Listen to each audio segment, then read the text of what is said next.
Now that we've learned the absolute bare minimum to survive more than a few hours, you may be asking yourself, is this all there is? To which I'll answer with a resounding no! Last video, we only covered the most basic of movement and fundamentals of survival, but there is still so much to cover. Our white whale last time was seeing the end of your first week. This time, the whale becomes the preparation for water and power being cut off, as well as the necessary skills needed to survive comfortably. Well, speaking of skills.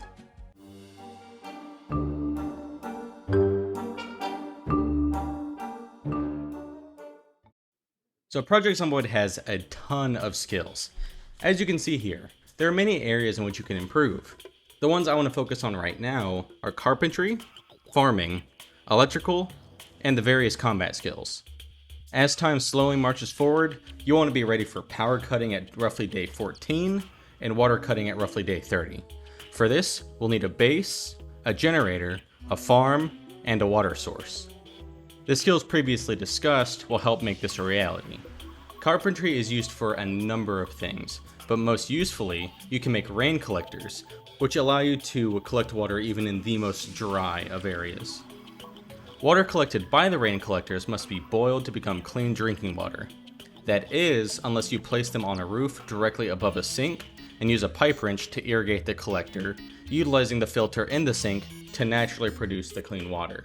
To unlock the rain crate, you have to be level 4 in carpentry, and to unlock the rain barrel, you have to be level 7 in carpentry. I see this step as an absolute must before the water cuts. You can level up these skills by doing tasks that involve that skill, like disassembling furniture for carpentry or electronics for electricity. A way to decrease this time is to read skill books to speed up the rate at which you gain XP. You can find these books in most houses, schoolhouses, and bookstores. You can even find skill magazines that allow you to unlock skills like the ability to operate generators and make specific traps. These cannot be slept on by any means. So it turns out reading is important in real life and in Project Zomboid. Another way to level up fast is watching some good old TV. As you'll see here, the TV schedule is as follows. At 06, 12, 18, and 24 the first day, 6, 12, and 18 the first week, 06 and 18 the 8th day, and at 6th and 9th day. These TV shows will be played on the Life and Learning TV channel and can boost various skills based on which TV show is being played at the time. After the 9th day, the TV broadcasts stop, cutting off your easy access to XP. The schedule has been seen through this entire segment, while catching every broadcast is your best option. Making sure never to miss the carpentry show is the only option. It is an absolute pain to try and level up, so getting every advantage you can is paramount. Now, with that out of the way, let's really learn how to fight, as it seems some of you were having some problems in the comment section of the last video.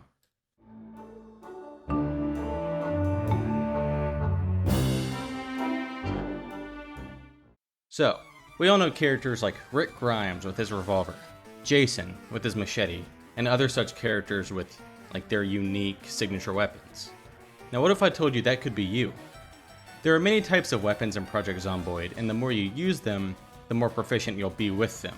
This will mean killing zombies in fewer hits, allowing you to take on larger hordes, keeping your weapons for longer, and just feeling cool. There is no real wrong answer to your choice of weapon. There are better options, yes, but if you feel coolest wielding a hammer, knock yourself or the zombies out. So my personal preference for everyday use is the crowbar. While the damage is fairly low, the durability will mean that it breaking isn't the biggest concern, and the mods I use allow me to pry open doors with it. There will be a mod section later. It may not kill as fast as other weapons, but once your long blunt gets up there, it becomes a very efficient killing machine. They are they're common, they last forever, but let's say there's a giant horde that I don't have the time or the space to dance around with my crowbar. Out comes my second favorite weapon, the fire axe. This weapon being phenomenal, on top of me using the fireman occupation, you absolutely tear down hordes of zombies like they were nothing. While this is a very powerful weapon, it's not something I'd carry around on a day-to-day basis. Now there are two different types of weapons. You have short weapons and long weapons. I prefer the long weapons due to the reach it grants you over the zombies, but I've also used stuff like the police baton to get by. Also, fun fact, blunt weapons don't degrade the condition of the clothes on the zombies killed, so keep this in mind when you see an outfit you really like. So, you may notice in all this footage, I haven't used a gun once, and that is because I highly recommend that people don't use guns. While yes, I think they're very cool, but when you first start out, you're going to be horribly inaccurate. The guns are heavy, they're going to weigh you down, they're going to be very loud, and you're just going to end up being surrounded or put in a situation where a melee weapon would have just done you so much better. Personally, I only use them to clear out a big area, and even then it's purely for the noise, using them to attract all the zombies that may be hiding in buildings out. While I can't control you, I highly recommend you don't use the firearms unless if you're just having fun, and even then, be prepared to face the consequences. So, when fighting in Project Zomboid, I'd say there are 3 areas that you need absolute perfection in. You need perfect situational awareness, distance management, and risk assessment. The reasoning for this is that zombies can only kill you if they scratch you or bite you, and they can't do that if they don't get close enough to do so. So if you can keep the zombies at the very edge of your melee range, using that to attack them if they get too close, using space to push them away, you can very easily avoid being bit. Also, I suggest using audio cues. Often in the footage and streams, you'll see me randomly turn around, and sometimes there's a zombie there. Most of the time, if I randomly turn around, it's because I heard like a scrape of a footstep, and I'm just making sure to be cautious so I don't get bit from behind.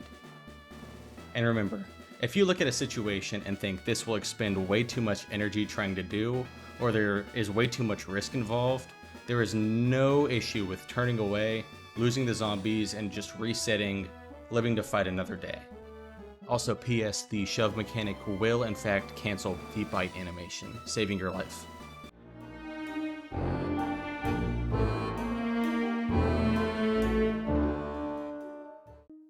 While having fun murdering your entire neighborhood of zombies, you may notice a tired mood will pop up.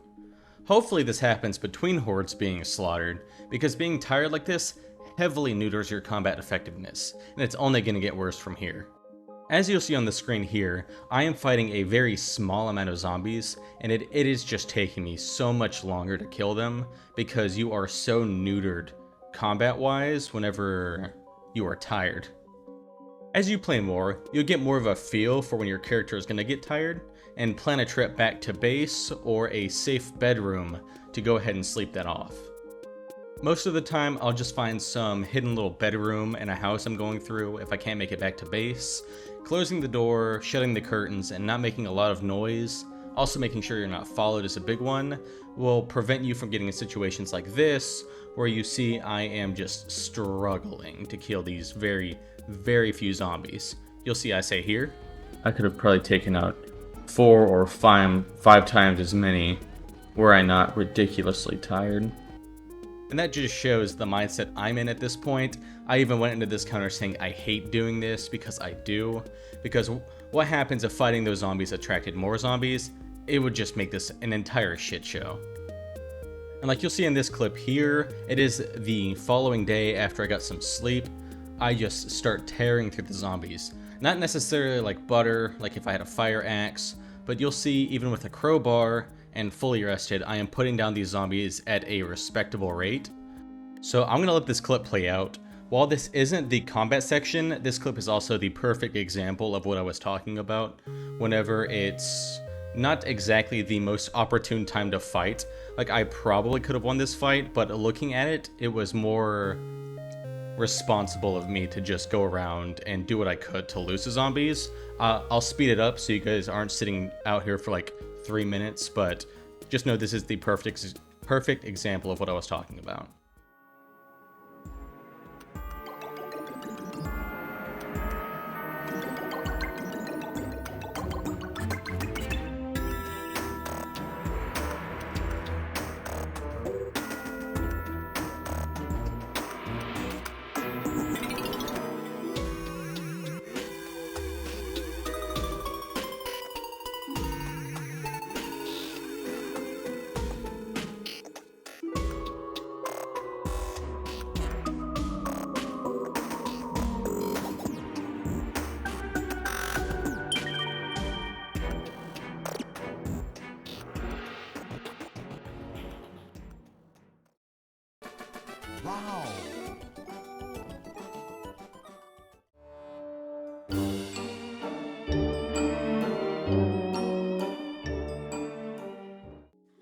So, while you may be attached to whatever base you're hunkered down in, you need to weigh your options carefully.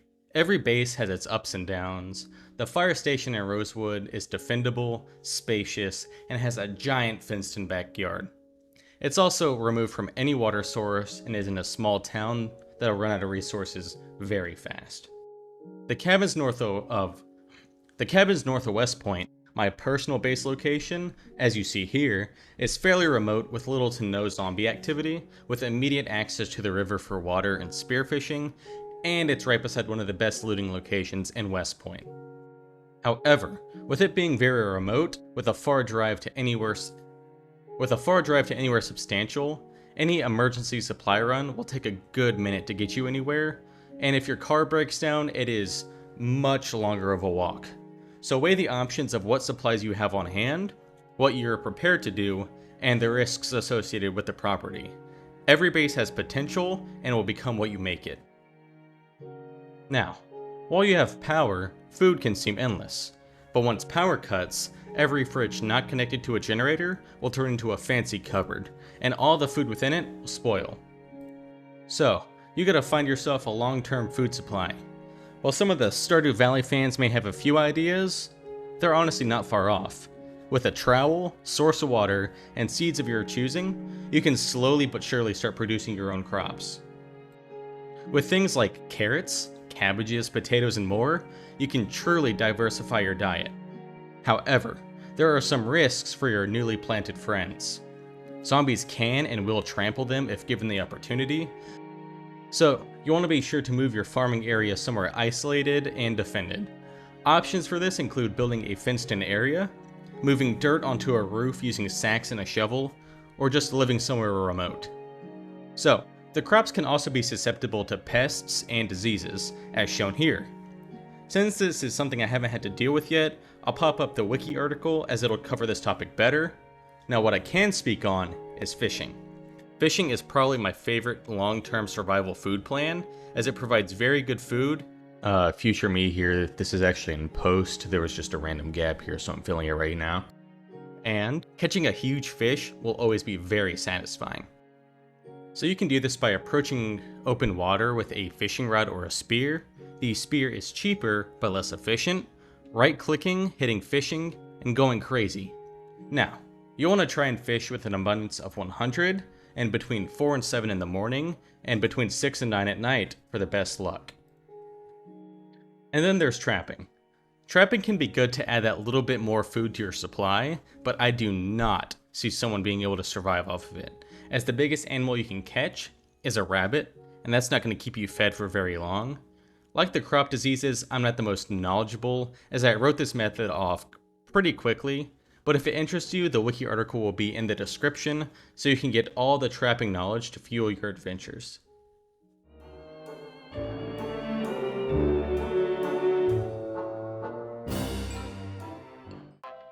So, between days 6 and 9, a helicopter may spawn.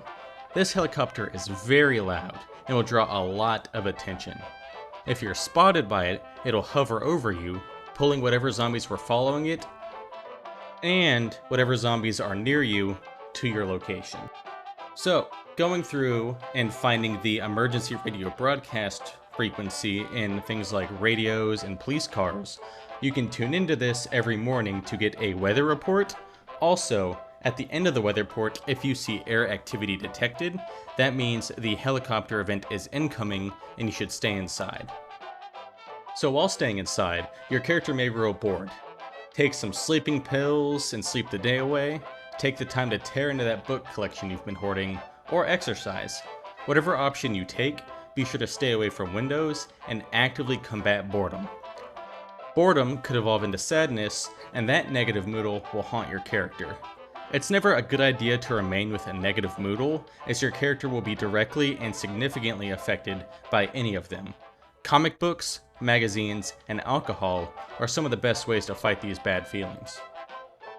Also, this event can only happen once, so once you've overcome the helicopter event, you don't need to worry about it again, unless if you change the settings to do so.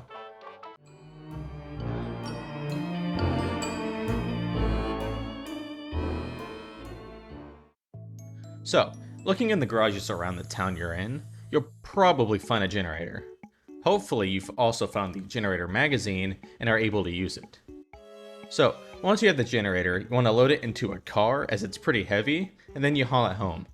Place it outside and right click on it to connect it to your house. It's very gas efficient if you don't have a lot of loading on it, so be sure to turn off anything that isn't absolutely necessary.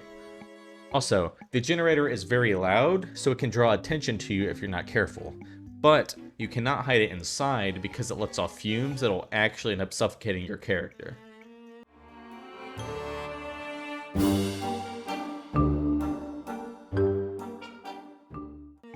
So real quick, one extremely useful tool I didn't use to its fullest potential until many attempts in was the crafting menu. I knew enough to use it to create sheets to cover windows, but I never realized that making spears, walls, campfires, and so many other options was a thing. This, along with the forging skill, will allow you to make basic tools like axes and hammers, allowing you to get the tools to fortify and enhance your base with things like walls, crates, and even the very important rain barrels. Keep this in mind and view it as often as you can to see what essential or helpful tools and resources you can make with it.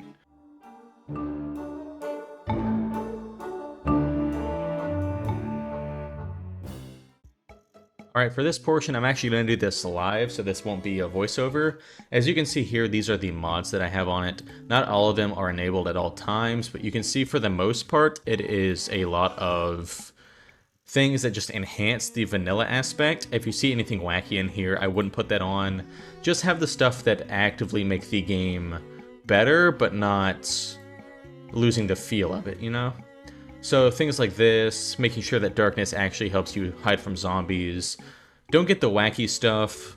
I would just, for now, stick to the stuff that enhances the vanilla aspects, but doesn't dilute them, you know? So for that, I see people saying that the mods kind of ruin it. They ruin it because they steal the feeling of the game, at least in my opinion. So like the silly and fun stuff, I'd say that's great to have, but don't overload yourself off the rip and burn yourself out of the game, adding stuff that you don't understand because you don't have a grasp of the basics yet. That's at least my opinion of it.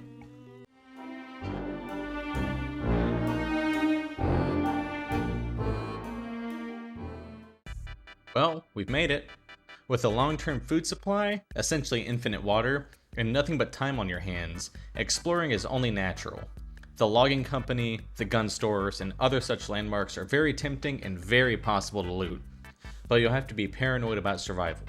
Check your surroundings often, keep an ear out, and know when to dip will keep you alive more than you'll ever know. All the loot in the world means nothing if you get chomped trying to get it.